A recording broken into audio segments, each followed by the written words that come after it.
Hello everyone.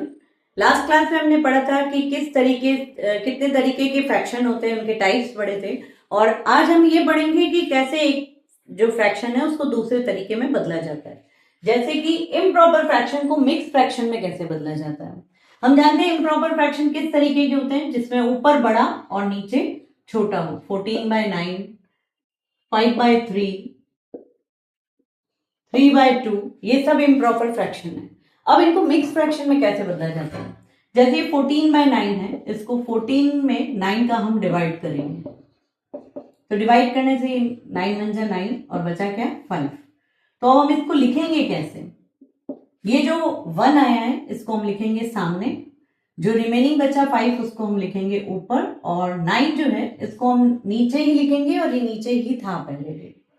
वैसे ही और भी एक दो एग्जाम्पल हम ले सकते हैं। जैसे कि देखिए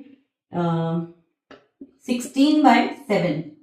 अब इसको कैसे मिक्स में बदला जाएगा। 16 में 7 का डिवाइड करेंगे, 7 2 जा 14, क्या बचा 2। तो हमारा ये जो आंसर आया यानी कि क्वेश्चन, उसको हम लिखेंगे सामने, जो रिमाइंडर बच रहा है उसको हम लिखेंगे ऊपर, और जिससे हमने डिवाइड किया था नीचे 7 था वो नीचे ही रहेगा। इस तरीके से इम्प्रॉपर जो फ्रैक्शन है उसको मिक्स में बदला जाता है। और अब हम देखेंगे कि कैसे मिक्स को इम्प्रॉपर में बदला जाता है।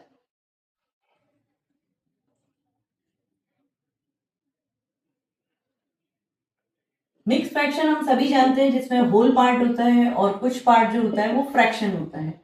तो मिक्स को हम इम्प्रॉपर फ्रैक्शन में कैसे चेंज करेंगे। जैसे मिक्स फ्रैक्शन होते हैं 3 होल 1/5, 4 होल 1/3, 8 होल 2/7, इस तरीके के मिक्स फ्रैक्शन होते हैं। और अगर हमें इन्हें इम्प्रॉपर में बदलना है तो हम किस तरीके से बदलेंगे।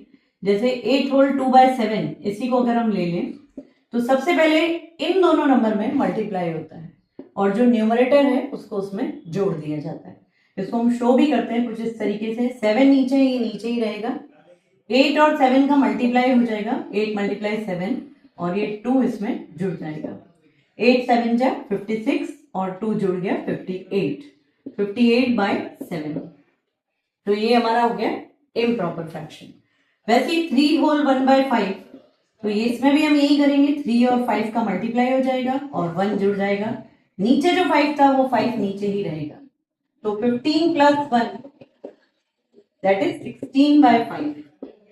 ये हमारा है मिक्स, और हमने इसको चेंज कर दिया इम्प्रॉपर। अगर हम इस इम्प्रॉपर को अगर हम बदलने जाएंगे तो वापस हमें यही मिक्स फ्रैक्शन मिल जाएगा। तो इससे अगर आपकी कोई गलती हो तो आप उसको चेक भी कर सकते हैं कि भाई आपने सही किया है कि नहीं। इसके अलावा एक बहुत ही इंपॉर्टेंट फ्रैक्शन हम सभी जानते हैं, इक्विवेलेंट फ्रैक्शन। अब ये इक्विवेलेंट फ्रैक्शन कैसे बनते हैं।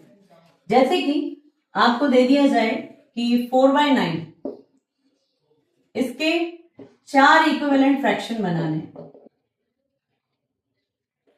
इसके 4 इक्विवेलेंट फ्रैक्शन आपको बनाने के लिए बोल दिया जाए। तो किसी भी इक्विवेलेंट फ्रैक्शन को बनाने के लिए क्या करना है, जितने हमें चाहिए उसके हिसाब से हम उसको न्यूमरेटर और डिनोमिनेटर दोनों में सेम नंबर का मल्टीप्लाई करेंगे। जैसे पहले हम दोनों में 2 का मल्टीप्लाई कर लेते हैं, 4 2 जा 8 और 9 2 जा 6, 9 2 जा 18। फिर हम 3 का मल्टीप्लाई कर लेते हैं, 4 3 जा 12, 9 3 जा 27। अब हम इसी में 4 का मल्टीप्लाई कर लेंगे, 4 4 जा 16, 9 4 जा 36, और फिर हम इसमें 5 का मल्टीप्लाई कर लेंगे। क्योंकि हमें 4 इक्विवेलेंट फ्रैक्शन चाहिए, तो एक हमें ये मिला, ये मिला, ये मिला, और नेक्स्ट ये मिलेगा। 1 का हम इसलिए नहीं करते क्योंकि ये ऑलरेडी 1 का ही मल्टीप्लाई करने के बाद ये आता है। तो नेक्स्ट जो है 4 5 जा 20 और 9 5 जा 45। तो इस तरीके से हम इक्विवेलेंट फ्रैक्शन बना सकते हैं। तो अगर और भी वीडियोस जो फ्रैक्शन से रिलेटेड है या आप जानना चाहते हैं, पढ़ना चाहते हैं, तो बने रहिए हमारे साथ। और वीडियो पसंद आए तो लाइक, सब्सक्राइब एंड शेयर जरूर करें। Thank you.